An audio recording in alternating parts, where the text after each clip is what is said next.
E siamo quindi appunto alla terza prova, una dotazione di 4.180 euro per questi europei di 5-6 anni, non vincitori di 10.000 euro in carriera. Andiamo a leggere il campo dei partenti mentre i cavalli si stanno per avvicinare all'autostart che ha acceso le luci. Numero 1 è Fallaci di Casei con Giampaolo Minnucci, numero 2 Fanny Guy TC Ferdinando Minopoli, numero 3 King of the Rail Edoardo Baldi, in questo momento il cavallo più appoggiato al gioco. Il numero 4 è Folpec Salvatore Cintura Junior, il numero 5 Face to Face SBF con Vincenzo Piscoglio dell'Annunziata. Chiude la prima fila Emiliano Ross con Alberto Garruto. La seconda fila, che rimangono solo tre, Fairplay Fox con Edoardo Bacalini, Fatima delle Lame è ritirato, Furia Light con il numero 9 Francesco Pettinari, il numero 10 e Iolo con Manuele Matteini. La macchina entra in retta delle tribune e si parte.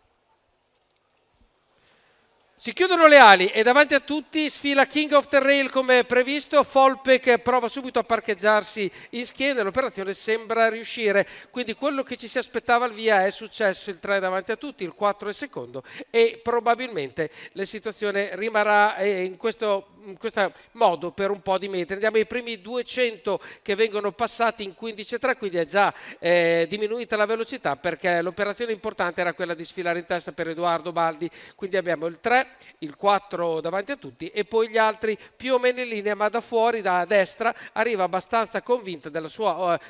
velocità face to face SBF che si mette a destra, veleggia un po' tra la prima e la seconda posizione con un 15 di parziale delle scuderie e una andatura che non sembra in questo momento particolarmente proibitiva. La scia esterna dietro a face to face SBF è presa dal numero 6 di Emiliano Rosse e nel frattempo arriviamo davanti alle tribune con la situazione che vede il 3 davanti a tutti, poi il 5 a destra, il 4 in seconda posizione, il 6 e il 9 nella pariglia che segue, poi il 2 e 1 e chiudono il numero 10 e il numero 7 quando entriamo nella penultima piegata e ci avviciniamo al chilometro di corsa. Non c'è nulla da segnalare perché tutto è rimasto abbastanza cristallizzato così com'è. Il chilometro viene raggiunto in questo momento, 1,16 è la media, sono parziali da un 33 e 15,4 per la curva e ora si vede proprio in maniera intuitiva che il numero 3 di King of the Rail comincia ad accelerare, viene scuffiato face to face SBF per provare a tenere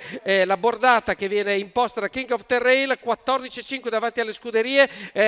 dietro c'è sempre Folpec che attende e arrivano anche cavalli in terza ruota per provare a giocarsi le loro chance tra questi e Iolo, mentre invece di galoppo c'è un cavallo, entriamo in retta d'arrivo, 29,9 e sono gli ultimi 4 ma non ce n'è per nessuno perché Edoardo Baldi se ne va con King of the Rail, non ci sono avversari, continua Folpec che difende la seconda posizione, si difende per la terza moneta il numero 5 mentre il numero 7 di Fairplay Fox arriva fortissimo forse per prendere la quarta moneta, 1,14,7 la media chilometrica, 2,04 il totale del percorso per la vittoria di King of the Rail. Quindi Edoardo Baldi mette 10 punti dentro il suo bottino di questa serata, quindi King of the Rail per Sabina Breccia, la proprietà di Andrea Farrugia, Cash and Go e Fire de Tropagalo i genitori, quindi la genealogia del vincitore di questa terza corsa.